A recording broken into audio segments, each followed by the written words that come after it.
Are you fed up with being stuck, unhappy, or unsuccessful? Is it painful to watch others get ahead, reach their goals, and improve their lives? If you sometimes wonder whether or how that would be possible for you too, then you need to hear this. The way we try to change ourselves and our lives makes all the difference. There are ways that are less effective, even counter-effective, and ways that yield quick and great results.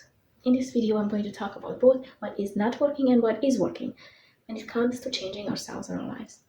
You will also find an exercise that will help you move towards strategies that work.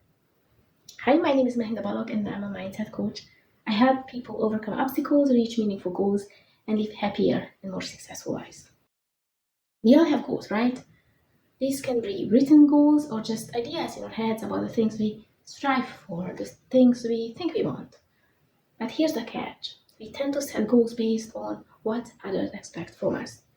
These are the should goals. How should I behave? How my body should look like? What should I do? What I shouldn't do? What kind of career I should choose? How much money I should earn? What kind of house I should live in? Whether or not I should have children. The list is endless. Everybody expects different things from you. Even the same person often expects different things from you, depending on his or her mood or depending on the situation. Furthermore, external expectations can come through social norms or the media. When you try to live up to these external expectations, you often end up feeling that no matter what you do, it is just not good enough. And even if you manage to live up to these external expectations fairly well, you might still feel that your life is unhappy or lacks meaning because it is not in alignment with your most important values or authentic self. Should goals usually come from external sources. You don't own these goals, so they don't provide you with the motivation needed for making lasting changes. And then, to scoop up some motivation, we are often harsh on ourselves because we expect self-criticism and self-condemnation to motivate us to change. This is pretty much the same strategy we use when we criticize others and expect the person we criticize to change and do better. But self-criticism is actually harming you and makes you unable to reach your goals. So your inner dialogues sound something like this, maybe. I feel so guilty. I have eaten 2 slices of cake and drunk all those sugary drinks today. I broke the diet on the 4th day. What is wrong with me? If I had the willpower, I would not break the diet. How can I be such a weak person? No one finds me attractive when I'm this fat. I look disgusting, so I really need to lose weight. How could I forget about such an important deadline? I should be more focused and organized. I'm so stupid. I'm the only one who couldn't finish the project in time. My boss will be angry. I hope he won't fire me. I'm such a fool. I need to stop procrastinating or I lose my job. Has such self-talk ever motivated you to do better next time? Being harsh on yourself is hugely counterproductive because self-criticism and self-condemnation create all kinds of negative feelings, including fear and shame. These emotions further enhance the feeling of not being good enough. Your motivation and confidence level plummet, and you feel miserable as a result of self-criticism. This kind of negative self-talk also creates an inner conflict. A part of you desperately wants to be good, wants to be loved and accepted by others. Another part of you, however, convinces you that something is wrong with you, that you're not good enough. So you fear you won't be worthy of love and belonging. An effective way to resolve this inner conflict and feel less miserable is to justify yourself, make excuses, and blame others for all the bad things, including your mistakes and problems. And with that, you easily reach the point when you are more focused on changing others than changing yourself and your problems, your situations. And then with that, you feel powerless and helpless because trying to change others is a lost cause. But because of self-justification, excuses, and blaming, you are unable to take responsibility for the things you can change, and that is yourself and your life.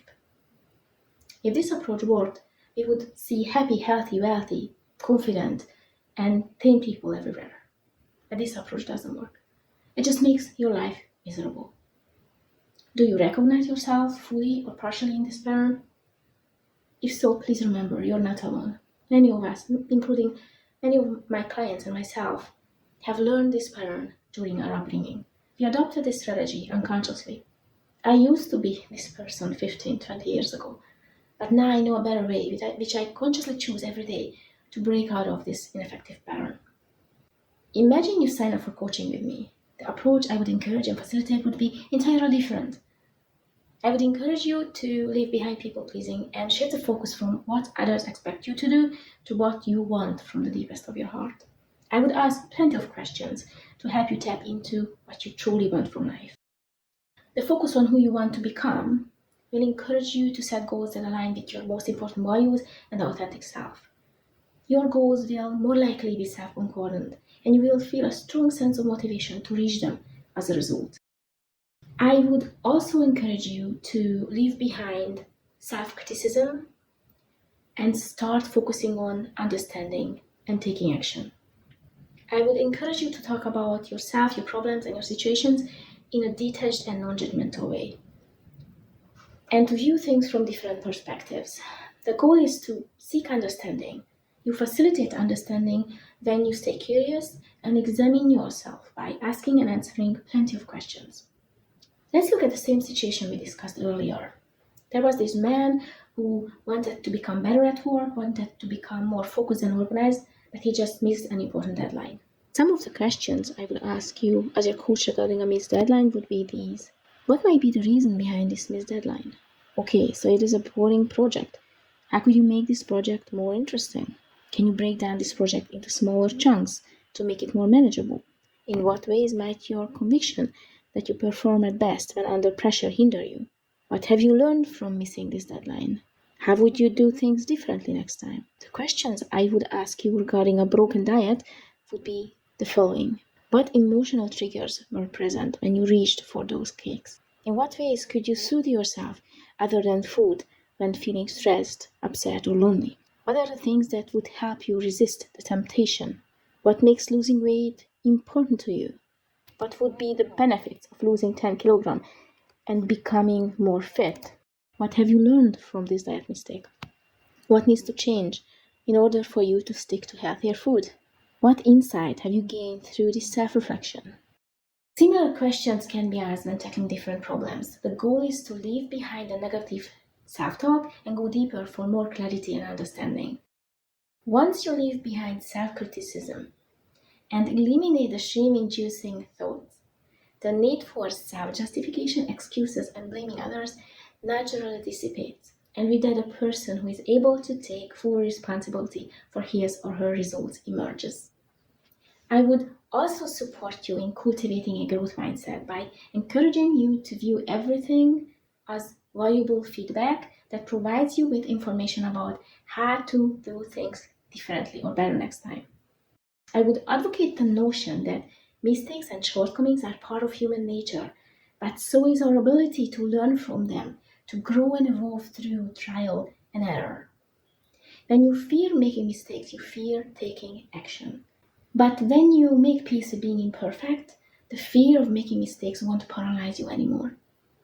So you will stop looking for distractions by engaging in activities that are unuseful, even detrimental to your well-being and success. With growth mindset, your ability to move towards a better future will increase significantly. Implementing new behaviors and actions is much easier this way. You will have clarity of purpose and will feel a strong sense of motivation. You will keep taking action, learn from your mistakes, and overcome setbacks quickly so that you will steadily move towards reaching your goals. You inspire people when you live an authentic and purposeful life. They start respecting you more, even if you don't live according to their expectations. And new people who will love and respect you for who you truly are will come into your life as well. This method is simple. Set self-concordant goals, and they will provide you with the motivation needed for making lasting changes. Learn to reflect on your behaviors and actions in a non-judgmental way. And then, fear and shame cannot blindside you anymore. You will see things more clearly and will be able to take responsibility for your results. And finally, cultivate a growth mindset and view everything as valuable feedback. This way, mistakes, obstacles, even criticism cannot easily stop you. Instead, they will provide you with valuable information about how to do things better next time. This method is simple, but not necessarily easy. It requires effort and awareness to change your negative self-talk and habitual ways, but it is so worth the effort. Has this method intrigued you? Great. There are things you could do right now to shift towards this approach. I put together an exercise that helps you tackle the key elements of this method. You will need a notebook and a pen because you get the best results when you write down your answers and thoughts. To shift from should goals to self-concordant goals, please answer the following questions. What does give me joy? What are the things that are most important to me? What have I always wanted to do? What would I do if I knew I couldn't fail? After answering these questions, please reflect on how the answers differ from what you are doing right now or what you think you should do, and answer more questions. In what ways might ignoring my inner voice and dreams hurt me? What could I give to the world if I lived a more authentic and purposeful life? What needs to change for my goals and actions to align more with what is most important to me? Imagine you are in a spacecraft that is moving away from Earth. You see our planet shrinking as you get further and further away to the point when Earth is just a tiny speck among millions of dots scattered across the universe. Reflect on how small and insignificant your life really is. Now ask yourself these questions. For what purpose am I creating all that shame and misery by derogatory self-talk? How a non-judgmental approach would help me be more honest to myself and see things more clearly? In what ways would the non-judgmental approach help me move towards a happier and more successful life? To shift towards a growth mindset, please answer these questions. In what ways might I avoid challenges where I would learn something new and make mistakes in the process? In what ways might my fear of making mistakes hurt me? Can I think of a time when a mistake or an obstacle paved the way for a future success? What needs to change for me to be able to view everything as valuable feedback that helps me grow? And finally, please finish this sentence. If I could use mistakes, obstacles, and criticism for my advantage, then. The fact that you have reached the end of this video tells me that you are fully committed to changing your life. So I recommend you experiment with this method and see how well it works for you. After applying self-concordant goals, the non-judgmental approach, and the growth mindset for a couple of months, please come back here and share your results with me in the comment section below.